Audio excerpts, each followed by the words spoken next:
अष्टावक्र गीता।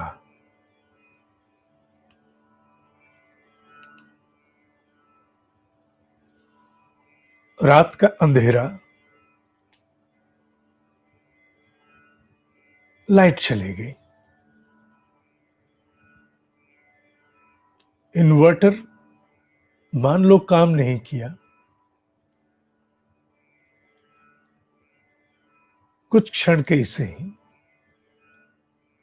कुछ नहीं दिखाई दे रहा। उसी कमरे में जिसमें एक क्षण पूर्व हम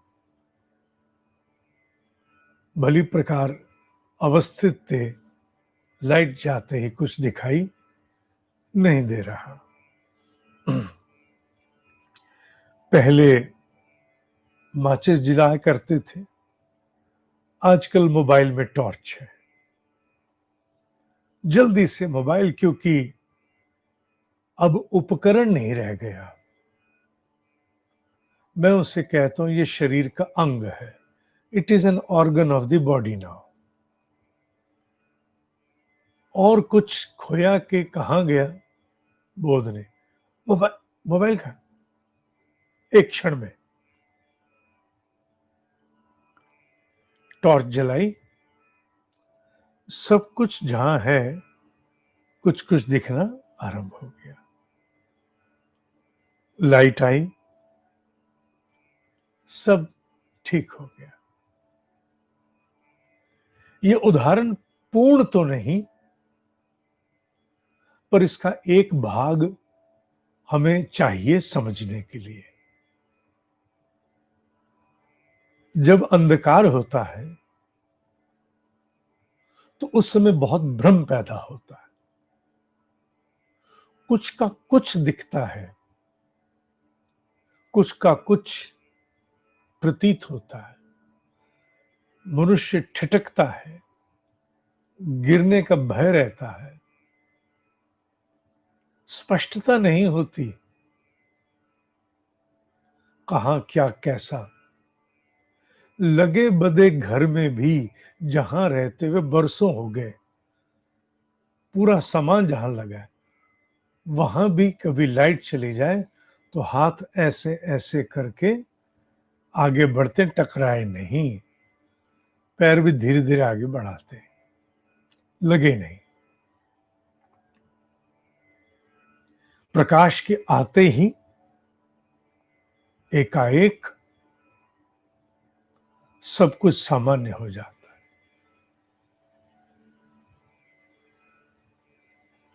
यह उदाहरण बड़ा सरल है,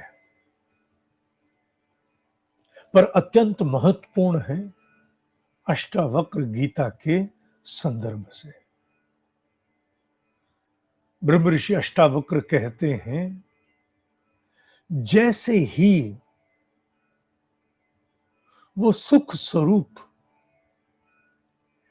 तेजोमयी शांत कर देने वाला प्रकाश उदय होता है, प्रखर होता है,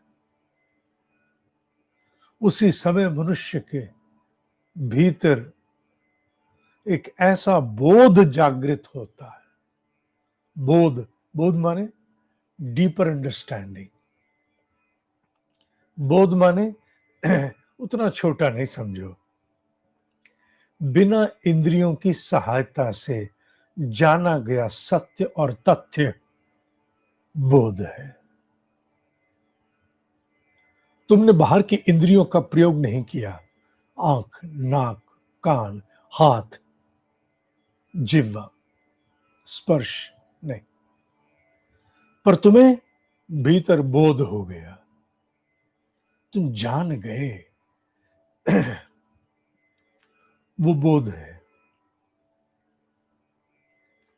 और वो सत्य है, नकार भी नहीं सकते। बहुत से स्वप्न जो कईयों के बहुत सच निकलते हैं, यथावत बोध की ही श्रेणी है।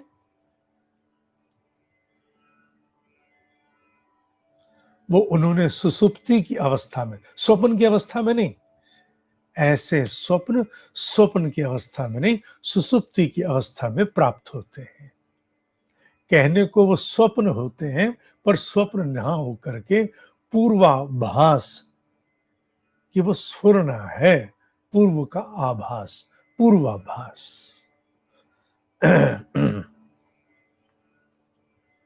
वो बोध की श्रेणी में आते हैं। और भी बहुत कुछ है, किसी व्यक्ति के विषय में, किसी परिस्थिति के विषय में, जिसे कहते हैं माई हाइंड साइट, मेरा तीसरा नेत्र। पता नहीं मुझे कैसे अंदर पहले आ गया था, बिल्कुल आ गया था। इन सब को, एक को नहीं, सब को तुम बोध की श्रेणी में ले सकते हो। हालांकि बोध की श्रेणी में और भी बड़ा व्यापक विस्तार आता है, केवल इतना नहीं है। पर अभी समझने के लिए ये सब क्योंकि अनुभव में आए हैं, इसलिए इनका उदाहरण लिया। ऋषि कहता है कि जब बोध जागृत होता है, उस प्रकाश के प्रभाव से, ऐसा प्रकाश जो सुख स्वरूप है, जो शांति देता है, तेजोमयी है, अर्थात भीतर की जागृति, तो बाहर जितना भी बाहर का दिख रहा है अभी जगत, ये स्वप्न की भांति भ्रम प्रतीत होता है। अभी स्वप्न कौन सा है? अभी स्वप्न ये है, किसी ने तुम्हें सपने में तुम पर मानो पानी डाल दिया और वो गर्म था, तुमसे गर्म पानी डाल दिया मेरे ऊपर और तुम चिल्ला के उठे। तो सपना था, पर कितना सच्चा। ऐसा लगा जैसे किसी ने मेरे ऊपर गर्म पानी डाल दिया है, ऐसा लगा। सपना था, होता है ना। ब्रह्म ऋषि कहते हैं, जब भीतर का बोध जागृत होता है, जब भीतर का प्रकाश तेजोमयी सुख स्वरूप जो शांत कर दे, आनंद स्वरूप है वो, जब वो जागृत होता है, तो बाहर का सारा जगत बाहर का एक भ्रम, एक स्वप्न ही दिखाई देता है। अभी तो हमें भ्रम किसका है, ये कुछ है भी कि नहीं, या यूं ही साधना होती चली जाती है, कुछ है भी। जब तक किसी ने ओम के गुंजन को, नाद को नहीं सुना, अब तो खैर यहां ढेरों की मात्रा में साधक हैं, सैकड़ों में साथ जुड़े हुए जो गुंजन सुन चुके। अब तो नहीं मैं कहूंगा, पर आज लगभग साल हो गया पूरा। आज हमें आरंभ किए पूरा 1 वर्ष हो गया, ईश्वर की कृपा से निर्वाह हुआ। तो 1 वर्ष पूर्व जब आरंभ किया था, तो जब मैं शुरू में कहता था कि ओम का गुंजन सुनाई देगा, तो श्रद्धा के नाते मान लेंगे, पर कहीं ना कहीं संदेह भीतर होता होगा। मुंह से ओम बोलने के बाद ये कोई पैरेलल में ध्वनि आएगी भी, है भी, क्योंकि लंबे समय तक को लोगों ने सुनी नहीं। किसी ने नहीं सुनी 4 महीने, 5 महीने, 6 महीने, वो बार बार लिखते थे।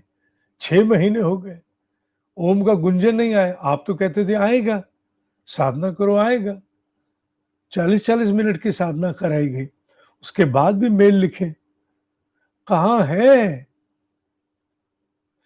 और जिस दिन सुन लिया, उस दिन, जिस दिन सत्य का बोध होता है किसी भी, उस दिन पूर्व का भ्रम, पूर्व का सत्य एक भ्रम बन जाता है और टूट जाता है। अभी जो तुम सच मान रहे हो, वो जागृति के उपरांत भ्रम माना जाएगा। असत्य माना जाएगा, क्योंकि तुम तब सत्य जान चुके।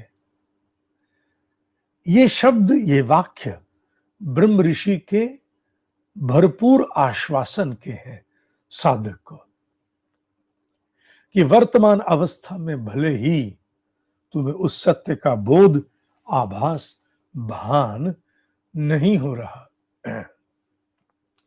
पर जब भी उस प्रकाश स्वरूप, आनंद स्वरूप, शांति स्वरूप, सुख स्वरूप बोध की जागृति होगी, ये बाहर दिखने वाला समूचा जगत, ये सब सपने की भांति भ्रम दिखाई देगा। और साधना में हम देखते हैं धीरे धीरे एक समय बीतता है जब पूर्व के अनेकों बातें लगता है कि नहीं, हम गलत सोचते थे, हमारी धारणा ठीक नहीं थी। सत्य पूरी तरह बदले न बदले, पर पूर्व की धारणाएं ढीली पड़नी शुरू हो जाती। द ट्रुथ में अनरेवल और not, but the perceptions that beheld you earlier now loosen their grips, वो छोड़ती है, ढीला करती है। तुम नए सत्य को स्वीकार करने के लिए भी अब तैयार हो, जो पहले नहीं थे, अब हो। क्यों? क्योंकि अब तुमने कुछ कुछ अनुभव, कुछ कुछ आभास, कुछ अलग सा अपने ही में अनुभव किया है। इसलिए इस सत्य को मानते हुए हर साधक को अपनी साधना आगे करनी चाहिए। महात्मा तेलंग स्वामी जी महाराज जब अपने शिष्य को समझा रहे थे कर्म फल पुनर्जन्म, तो कहने लगे, देख, हजारों वर्षों से हमारे ऋषियों ने जिसकी स्थापना की, तू सोचता है कि क्या वो सत्य मिथ्या है? केवल उन पर विश्वास करके जिनको अपना ही नहीं पता। हमें तो हजारों वर्षों से ग्रह नक्षत्रों की पल पल की गति भी ज्ञात है। नहीं ज्ञात क्या? ज्ञात है ना? फिर जिन्हें हजारों वर्षों से ग्रह नक्षत्रों के पल पल की गति का बोध है, अच्छा, अब तो उन्हें बताने चले कि पुनर्जन्म नहीं होता, कर्म फल बेकार है। ठीक है भैया, तुम्हारी मर्जी, पर जिस दिन सत्य का जागरण होगा उस दिन ये भ्रम टूटेगा, उस दिन ये भ्रम स्वप्न दिखाई देगा। योगी पूर्ण अनासक्त क्यों होते हैं? क्योंकि उनका भ्रम टूट चुका है।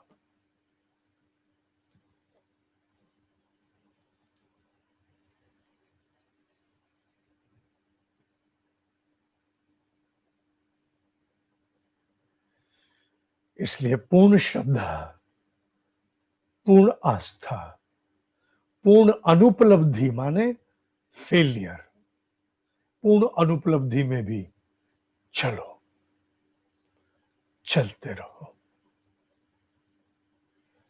अगर ये मूर्खता है, विज्ञान भी मूर्खता है।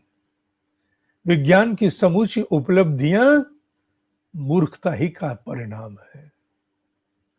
कुछ को बोध को लेकर वैज्ञानिक कुछ चलता है, उसको तो फिर भी किसी ने आगे का रास्ता नहीं दे रखा। अध्यात्म में तो ब्रह्म ऋषियों ने सारी स्थापना कर दी, किस पर संशय है? केवल अपनी अवस्था, वर्तमान अवस्था से इतना मोह कि तुम्हारी अधूरी वर्तमान अवस्था अब इस बात की पुष्टि करेगी कि सत्य क्या है, मिथ्या क्या है।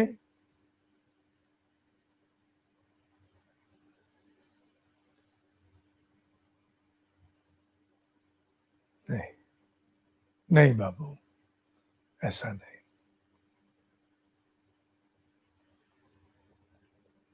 ओम शांति, शांति, शांति। ओम ही सत्य है, ओम ही सत्य है, ओम ही सत्य है।